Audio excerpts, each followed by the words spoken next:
Howdy. Here we're going to look at using the high-low method to analyze cost behavior.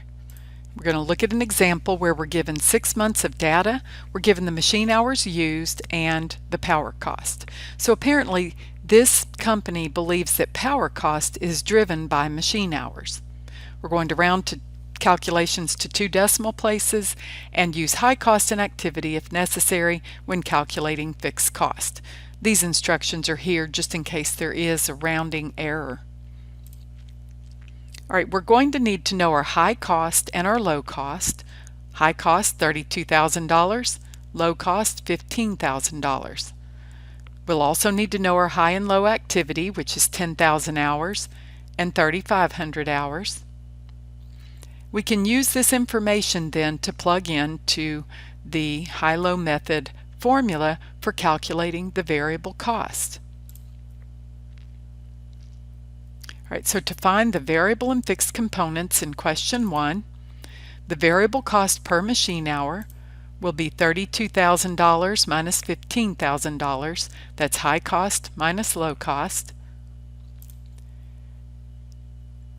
Then we divide by high activity of 10,000 hours minus low activity of 3,500 hours. We'll get $2.62 per machine hour. Now we'll use the total cost equation to solve for the fixed costs.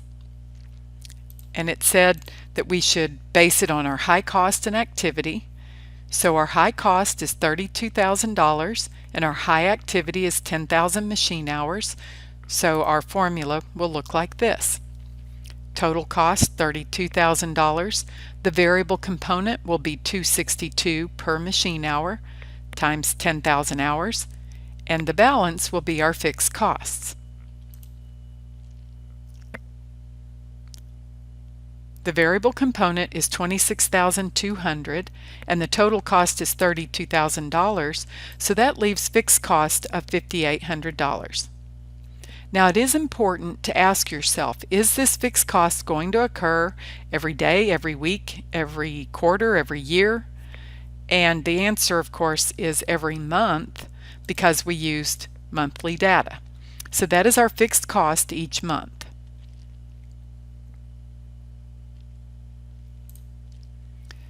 Now we can use the numbers that we calculated to estimate power cost for July. We'll use that high-low method and assume expected activity is 8,000 hours. Our total cost would be our variable cost plus our fixed cost. Our variable component would be $2.62 per machine hour times 8,000 machine hours plus fixed cost for the month of $5,800. The variable component is $20,960. The fixed component is $5,800. That gives us total cost of $26,760. So this is the total cost expected for the month of July. In the last question, we're asked to estimate total power cost for the year if activity is expected to be 50,000 machine hours. So now when we plug in, we do have to consider our variable component and our fixed component.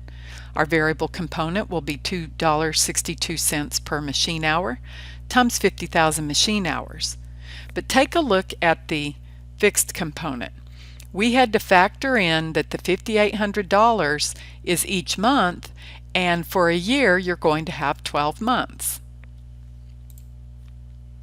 So the variable cost totals out to be $131,000. The fixed cost for the year is $69,600, and the total cost for the year estimated to be $200,600. Alright, so this is what you can do if you have a mixed cost, because remember, if you're going to do CVP analysis and profit planning, you will need to know whether costs are fixed or variable. And if they're mixed, they'll have to be broken into their fixed and variable components. We will use the high-low method. Now it's your turn to get some practice, so go do your homework. I like this quote by Vince Lombardi, practice does not make perfect. Only perfect practice makes perfect. See you in class.